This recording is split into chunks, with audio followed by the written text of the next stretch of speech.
فوج کا ایک ہی سربراہ ہو سکتا ہے، تو ایک ہی بنے گا تو ظاہر ہے کہ باقی جو ہیں ان کو محسوس تو ہوگا، شاید اس میں سے کئی ایسے لوگ ہوں گے جن کو یہ احساس ہو کہ وہ زیادہ ڈیزرو کرتے تھے آرمی چیف بننے کا، لیکن یہ فیصلہ تو حکومت وقت یا وزیر اعظم نے کرنا ہوتا ہے کہ کون آرمی چیف بننے کا اہل ہے یا ان کی نظر میں کون آرمی چیف ہونا چاہیے۔ تو یہ تو ایک فطری عمل ہے کہ جو بھی شخص جہاں بھی ہو وہ اپنے کیریئر کی پیک پہ پہنچنا چاہتا ہے۔ تو اب جو یہ لوگ حالانکہ سپر سیڈ نہیں ہوئے اور پھر بھی یہ سوچ رہے ہیں کہ وہ وقت سے پہلے ریٹائرمنٹ لے لیں، اس کی ایک بہت بڑی وجہ یہ ہے کہ شاید یہ نہیں سمجھتے تھے کہ جو موجودہ جن کو army chief general Asim Munir کو بنایا گیا ہے ان کا شاید اپنا ایک نقطہ نظر تھا کہ یہ اس طرح کوالیفائی نہیں کرتے تھے۔ آپ کو پتہ ہے کہ ان کی ڈیٹ آف ریٹائرمنٹ کو لے کر کے بھی چند سوالات تھے، لیکن ظاہر ہے کہ جب جی ایچ کیو نے خود سمری میں ان کا نام لکھ کے بھیجا اور سینیورٹی کے اعتبار سے یہ پہلے نمبر پر تھے، تو پھر تو یہ بات واضح تھی کہ وہ آرمی چیف بننے کے اہل تھے۔ لیکن یہ خبریں بھی آتی رہیں کہ کیونکہ ایک فرق بھی ہے، جو جنرل عاصم منیر ہیں جو آرمی چیف تعینات ہوئے ہیں، یہ پاکستان ملٹری اکیڈمی جو کاکول ہے وہاں سے فارغ التحصیل نہیں ہے۔ انفیکٹ یہ او ٹی ایس یعنی کہ آفیسر ٹریننگ سکول منگلا، یہ وہاں سے فارغ التحصیل ہیں۔ اور یہ فرق کیا ہے اس میں؟ دیکھیں 80 کی دہائی میں کہا یہ جاتا تھا کہ آرمی کے اندر جو آفیسرز ہیں ان کی شارٹیج ہو گئی، اور جب آرمی کو زیادہ آفیسرز چاہیے تھے تو جو پی ایم اے کاکول ہے وہاں پہ اتنی کیپیسٹی نہیں تھی کہ وہ زیادہ آفیسرز جو ہیں ان کو ٹرین کر سکیں، تو اس لیے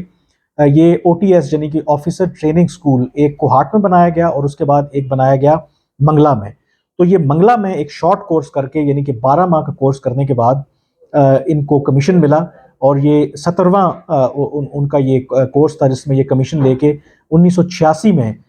یہ آرمی میں باقاعدہ طور پر ان کی انڈکشن ہوئی۔ اور ایک بات یہ کہی جاتی ہے کہ پی ایم اے اپنے آپ کو زیادہ سپیریئر سمجھتی ہے، وہ سمجھتے ہیں کیونکہ ہم نے ایک لانگ کورس میں اور جو تھرو پراپر چینل اس طریقے سے ہم آئے ہیں تو شاید ہمارا حق زیادہ بنتا ہے، کیونکہ یہ جو او ٹی ایس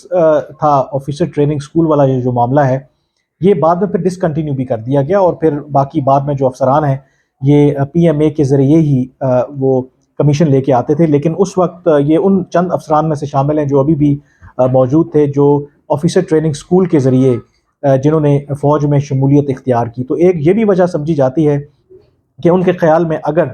کسی کو آرمی چیف بننا تھا تو وہ جو 76 لانگ کورس ہے جن کے 4 جو امیدوار تھے وہ ان کے درمیان مقابلہ تھا، انہی کو بننا چاہیے۔ دوسرا اس کے اندر ایک اور جو پہلو یہ ہے کہ شاید جو کیونکہ انہوں نے کسی حد تک جنرل عاصم منیر کی بطور آرمی چیف بننے کی مخالفت کی تھی، اور اب کیونکہ حکومت نے ان کو آرمی چیف تعینات کر دیا ہے، تو یہ بات تو بڑی واضح ہے کہ جب جنرل عاصم منیر چارج سنبھالیں گے تو پھر ان آفیسرز کا جنہوں نے اپنی ایک پوزیشن لی ہو ان کے لیے کام کرنا ممکن نہیں ہے۔ اور یہ باتیں بھی عام ہیں کہ ایون کہ جنرل عاصم منیر یا جو لیفٹیننٹ جنرل فیض حمید ہیں یا جو اظہر عباس ہیں، شاید ان کے جو ورکنگ ریلیشن شپ ہیں یا تعلقات ہیں وہ بھی ٹھیک نہیں ہیں، اور اب کیونکہ وہ آرمی چیف بن گئے ہیں تو ظاہر ہے کہ پھر آرمی چیف کی ہی چلتی ہے۔ تو میرے خیال میں ان لوگوں نے یہی مناسب سمجھا کہ بجائے اس کے کہ کوئی اس طرح کی بدمزگی ہو تو بہتر ہے کہ ایک آنریبل طریقے سے ارلی ریٹائرمنٹ لے لی جائے۔ لیکن میں ایک بات یہاں پہ ضرور کہوں گا کہ ابھی اس کی سرکاری سطح پر تصدیق ہونا باقی ہے، کیونکہ ایک اور انٹرسٹنگ پہلو یہ بھی ہے کہ جب سے نئے آرمی چیف کی تعیناتی ہوئی ہے ابھی تک آئی ایس پی آر جو ہے وہ خاموش ہے، اور میرے لیے یہ غیر معمولی بات ہے، کیونکہ 2013 میں بھی 2016 میں بھی جب آرمی چیف اور chairman joint chief of staff کی تعیناتی ہوئی تو آئی ایس پی آر بڑا ایکٹیو رہا ہے کہ فوراً سے ان کی طرف سے خاص کر کے جو نئے آرمی چیف جو بنتے ہیں یا chairman joint chief of staff ان کی پروفائل کمپلیٹ جو ہے اس کے حوالے سے فوراً میڈیا کو آگاہ کیا جاتا ہے۔ لیکن یہ پہلی دفعہ ہے کہ آرمی چیف کی تعیناتی کو اب کافی وقت گزر چکا ہے، لیکن ابھی تک جب میں یہ وی لاگ کر رہا ہوں کہ ان کی طرف سے باقاعدہ طور پر کوئی جو پروفائل ہے نئے آرمی چیف کی اور chairman joint chief of staff committee کی وہ ابھی تک آئی نہیں ہے۔ این ممکن ہے کہ ظاہر ہے جب 29 کو وہ چارج سنبھالیں گے تو اس دن یہ ان کا جو پروفائل ہے اور باقی ڈیٹیل ہے وہ سامنے نہ آئے، لیکن ٹل ناؤ مکمل طور پر خاموشی ہے آئی ایس پی آر کی طرف سے۔ تو اس حوالے سے بھی آئی ایس پی آر کچھ نہیں کہہ رہا کہ جن افسران کی بات ہو رہی ہے کہ شاید انہوں نے ارلی ریٹائرمنٹ لے لی ہے۔ ایک تو یہ خبر ہوگی، دوسرا یہ چیز ہے کہ اب آرمی چیف کی جو یہ تبدیلی ہونے جا رہی ہے، نئے آرمی چیف آئے ہیں، تو اس میں یہ میں آپ کو بات بتاؤں کہ اس چینج آف کمانڈ سے آرمی کے اندر اکاؤنٹیبلٹی کا ایک پروسیس شروع ہوگا، احتساب کا پروسیس شروع ہوگا۔ اب میں یہ کیوں کہہ رہا ہوں، اور احتساب کا مطلب یہ نہیں کہ کوئی کسی نے کرپشن کی ہے یا اس حوالے سے، احتساب جو ہے یا آڈٹ جو ہے وہ فیصلوں کا بھی ہوتا ہے۔ جو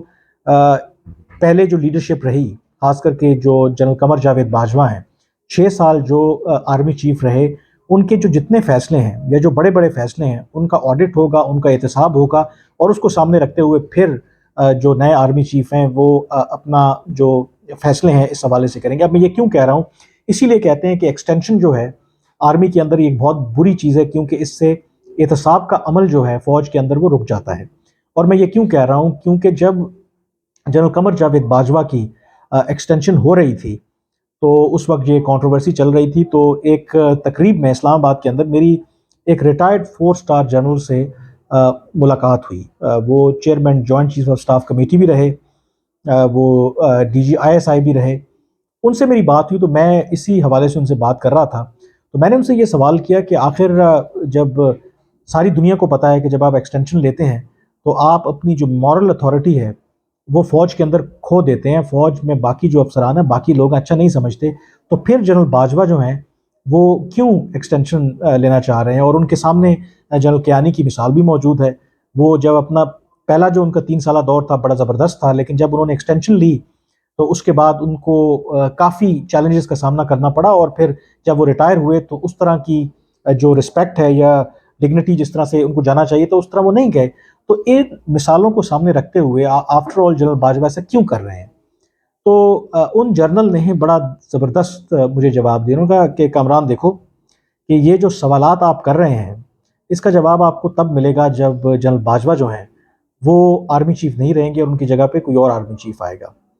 انہوں نے یہ کہا کہ فوج کے اندر یہ ایک 4 اسٹار ریٹائرڈ جنرل مجھے کہہ رہے ہیں کہ جو فوج کے اندر ایک چیز بڑی واضح ہے کہ فوج کے اندر احتساب کا عمل جو ہے وہ چینج آف کمانڈ کے ساتھ ہوتا ہے۔ مطلب